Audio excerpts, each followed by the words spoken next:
Bueno, para empezar a hablar de la célula, tenemos que definir qué es una célula compleja y es una célula eucariota. Eso quiere decir que es una célula animal. La célula se encuentra en todos los animales y hasta en nosotros. Para empezar, voy a definir que el núcleo, que es está casi en el centro, que es este en azul, el citoesqueleto, que son las líneas más fuertes amarillas, y la membrana, que es la que la rodea la célula. Hablaré más específicamente a detalle en ellas más adelante. Para seguir, hablaremos que la célula contiene organelos. Los organelos pueden ser los centriolos, que son estos chiquitos que están formados por microtúbulos. Estos siempre van a estar en pares y juntos. Estos se encargan de organizar a los microtúbulos del citoesqueleto, ya sea en la división celular o en sí en la célula. También encontramos a la mitocondria. La mitocondria es esta parte amarilla chiquita, que es un poquito más grande de los otros organelos, pero aún así chiquita. Esta se encarga de brindar energía a toda la célula para su actividad. Es como una batería para que la célula siempre tenga energía. Podemos ver que en la célula hay puntitos azules. Estos son los ribosomas del citosol, que se encuentran libres en el citosol, vaya. Siempre van a estar libres. Tenemos los lisosomas. Los lisosomas son como minicélulas porque están rodeadas de una membrana, tienen proteínas alrededor de la membrana y adentro tienen una enzima que le brindan un pH ácido para su funcionamiento, que su funcionamiento en sí es para degradar y digerir bacterias o cualquier otro componente que no sea de la célula en sí. Y también sirven para la autofagia. La autofagia es cuando consumen a otro organelo, por ejemplo la mitocondria, que ya no está haciendo una función normal o por su vejez ya no está produciendo lo mismo. A más escala tenemos el aparato de Golgi. El aparato de Golgi se divide en tres. La parte cis, que es la parte que le da cara al retículo endoplasmático, que es donde entran las proteínas. La parte intermedia, que ahora sí que vaya, que es la parte media, y la parte trans, que es donde salen ya todo lo sintetizado creado. El aparato de Golgi se encarga de modificar proteínas o bien crear macromoléculas. Estas parten del retículo rugoso por vesículas. Para hablar de los retículos, tenemos el retículo liso, que es más complejo que el rugoso, lo podemos ver. Y el retículo rugoso. El retículo rugoso tiene ribosomas en su alrededor. Estas están unidas a él y no están sueltas en el libre, no están libres como las del citosol.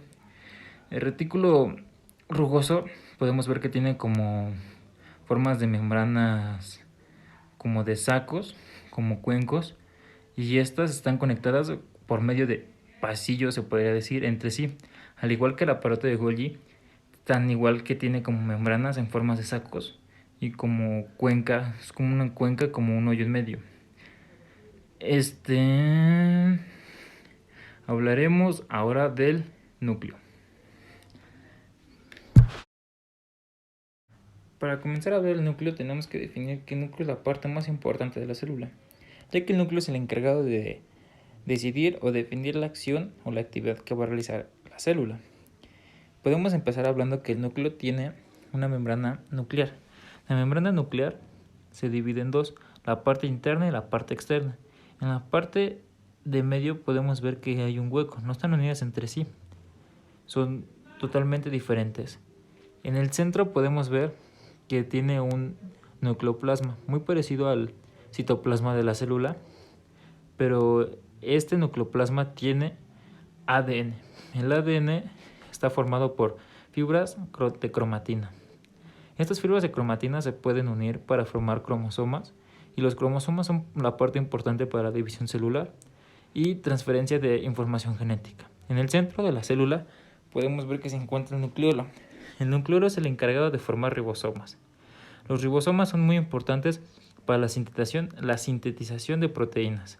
Al salir de estos ribosomas del nucleolo pasan por los poros nucleares, que son estos puntitos blancos. Al salir los ribosomas de los poros nucleares pueden hundirse al retículo endoplasmático rugoso para ayudar a sintetizar o quedarse en forma libre en el citosol. Para continuar, veremos la membrana más a detalle. Para continuar con la membrana, tenemos que aclarar que la membrana está hecha de dos fosfolípidos. Bueno, más de dos fosfolípidos, pero están unidos dos fosfolípidos. Eso quiere decir que es una bicapa fosfolipídica. Y los fosfolípidos tienen la característica de tener colas hidrofóbica, que eso quiere decir que no repelen el agua, que son estas blancas de aquí, y unas cabezas hidrofílicas, que la hidrofílica quiere decir que atrae el agua. En medio de la membrana podemos notar puntitos amarillos, que es el colesterol. Este colesterol ayuda a la fluidez de la membrana. Eso quiere decir que no va a ser rígida ni tan elástica la membrana. Para continuar, podemos ver que la membrana tiene el glucocálix. El glucocálix son glucoproteínas, no glucolípidos, y glicoproteínas. Las glicoproteínas son estas de aquí, que están unidas a una proteína, y glucolípidos, que son estos blancos de aquí. Podemos ver que tiene proteínas integrales y proteínas periféricas, que las proteínas periféricas son estas dos de aquí, que nada más están unidas a un lado de la membrana, y las integrales son las que atraviesan a toda la membrana, que ya puede ser esta, o podemos ver que son las que atraviesan a toda la membrana. Ahí en la membrana, la parte importante de la membrana es que ayuda al transporte, ya sea el transporte activo o pasivo. Podemos ver un transporte pasivo, que son estas moléculas azules o partículas azules, que serían moléculas pequeñas sin carga y entran fácilmente por la membrana. El transporte pasivo facilitado, que pueden ser estos triángulos verdes, que a diferencia de los rojos son un poquito más grandes y tienen una carga que es más notable, y con ayuda de otras pueden pasar por canales o poros de la membrana. Y el transporte activo. El transporte activo lo que consiste es que por medio de energía puede hacer que partículas entren y salgan al mismo tiempo. Pero el transporte activo va en contra del gradiente de concentración, y el transporte pasivo facilitado y el pasivo normal va a favor del gradiente de concentración. Y vamos a ver ahora el citoesqueleto. Para continuar, hablaremos del citoesqueleto. El citoesqueleto es una red fibrosa que se puede entender como el esqueleto de la célula. Este sirve para dar movimiento, soporte y la forma a la célula.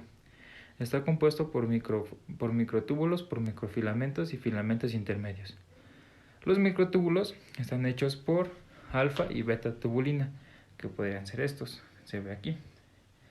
Los filamentos intermedios están hechos por una proteína fibrosa y están formados así. Y los microtúbulos están hechos por actina. Los microtúbulos son estos moraditos chiquitos. Estos sirven para el movimiento transporte interno de la célula.